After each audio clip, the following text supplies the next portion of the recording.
Today we start last topic of first unit.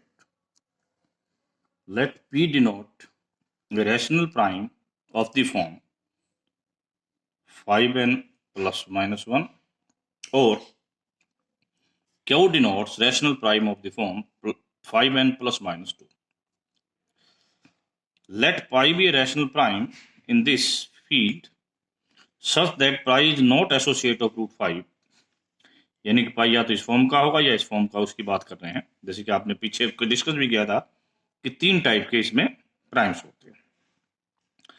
तो 5 पाई को हम डिवाइड करेंगे p माइनस 1, यदि पाई p को डिवाइड करेगा।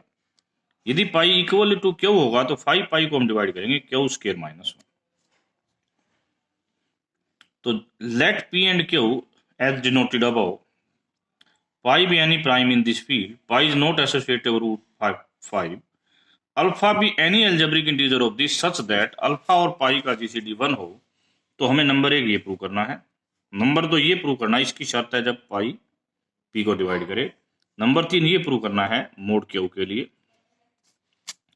Further conjugate of pi means ये कंजुगेट ऑफ एल्जेब्रिक कंजुगेट है पाई का प्राइम का, and its GCD is 1, then ये भी प्रूव करना है। तो 1 2 3 4। Since d is algebraic integer, alpha is algebraic integer of this, तो इसका मतलब अल्फा ऐसा होगा जहां पर c और d की सेम प्रायोरिटी होगी। अल्फा को ये लिख लिया 2 अल्फा, यानी कि दोनों तरफ हमने p पावर ले ली। तो 2 की पावर p अपने आप को 2 लाएगी, ठीक है। 2 की पावर p अपने आप को p लाएगी, ओके। ये आ गया। इसके ऊपर जब आप ये फार्मूला लगाओगे a प्लस बी की power p is equal to a की पावर p इंटू b की पावर, तो ये बन जाएगा, ठीक है। तो वी गेट दिस थिंग।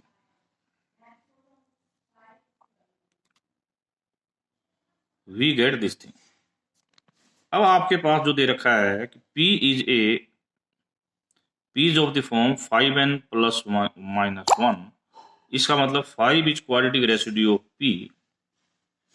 इसका मतलब क्या हुआ, बाय एलर क्राइटेरिया इसका आंसर तो 1 होता है।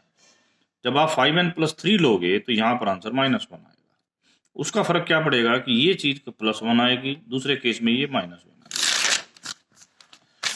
सिमिलरली इसकी जगह पर c आ जाएगा, इसकी जगह पर d आ जाएगा, तो ये चीज दोबारा से 2 अल्फा बन जाएगी।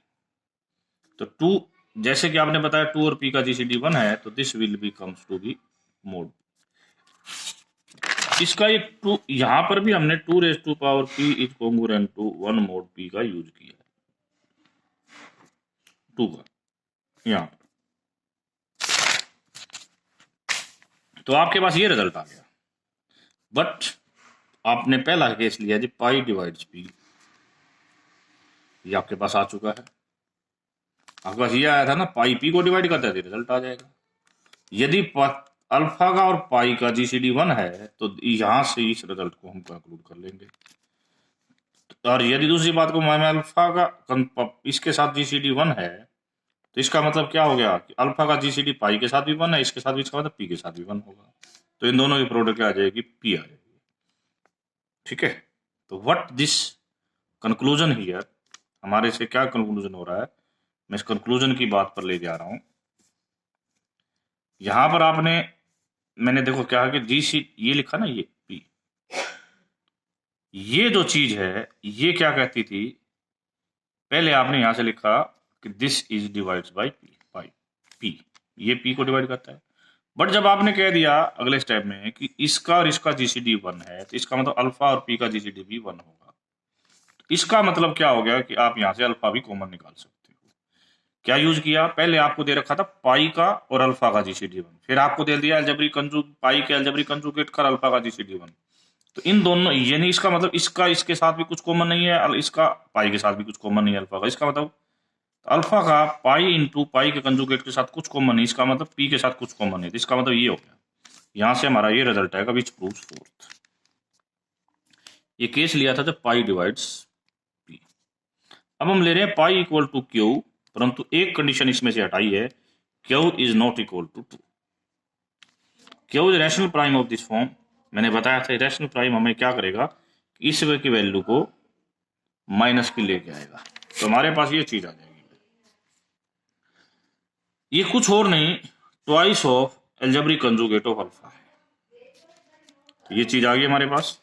हमें पता है कि क्यू का 2 का जीसीडी 1 है, since Q is odd prime का, आपने कहा क्यू 2 तो होना ही नहीं, तो यहां से ये चीज आ जाएगी। अब दोनों तरफ हमने अल्फा से गुणा कर दिया, तो ये कुछ और नहीं, नॉर्म ऑफ अल्फा बन गई है। क्या बन गई है? Norm of alpha. This proves the third result. Third result का आधा पार्ट प्रूव है जब क्यू 2 नहीं है। ठीक है, ओके। अब इस 10th रिजल्ट को दोबारा दोनों तरफ पावर क्यू कर देते हैं, तो ये क्या हो जाएगा, ये क्यू अंदर आ जाएगा, कंजुगेट बाहर चला जाएगा, अल्फा की क्यू का मतलब दोबारा कंजुगेट आ जाएगा, 2 बार कंजुगेट का मतलब दोबारा से अल्फा है। अल्फा और क्यू का जीसीडी 1 है, दोनों तरफ इसका मतलब अल्फा को कॉमन निकाला जा सकता है, और वी गेट दिस रिजल्ट। और इसकी वैल्यू क्या है? 5 क्यू है, वी गेट दिस रिजल्ट। तो हमने ये रिजल्ट प्रूव कर दिया जब क्यू ग्रेटर देन क्या है 2। अब हमारा खेल बचा है जब पाई 2 यानी कि क्यू इज इक्वल टू 2 है, तो उस केस में हमारे पास मोड 2 की भाषा में 4 ही एल्जेब्रिक इंटीजर की हो सकते हैं मोड 2 में। मोड 2 का मतलब मोड 2 ज्यादा होंगे तो उसको हम कम। ये चारों आपस में मिलकर फील्ड बनाते हैं। ये टेबल हमने बनाई। इस टेबल में एक चीज याद रखना कि यदि हमें टाउ स्केयर आया कहीं पर, टाउ स्केयर का मतलब ये होता है वो अपने आप को क्या मान लेगा, टाउ प्लस 1।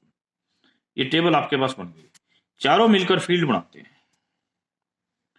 ठीक है, ये तो 0 हो गई, ये इसकी देखो, ये इसकी क्या हो गई, यूनिट एलिमेंट, हर एलिमेंट का इनवर्स है, तो दिस फॉर्म से फील्ड।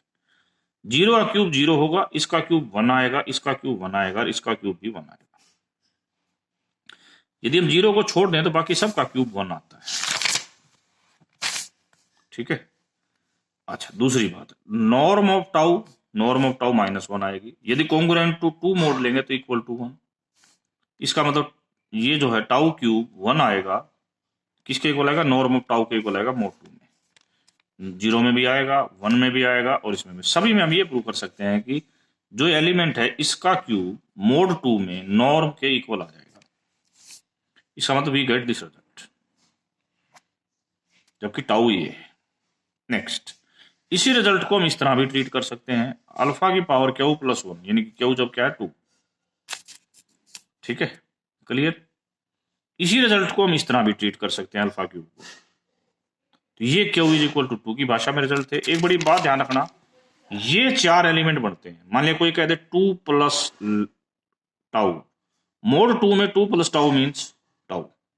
ये चारों एलिमेंट्स फील्ड्स बनाते हैं, इनका क्यूब निकाला, ये वैसा जैसा ये मैंने मोड 2 के लिए किया है वैसा तो आप किसी भी एलिमेंट के लिए कर सकते हो। 5 के लिए से किसी भी, कुछ कंडीशंस हैं उसके साथ, कुछ किसी भी एलिमेंट के लिए कर सकते हो, यानी कि वो स्प्लिट नहीं होना चाहिए। With this word we have completed your first unit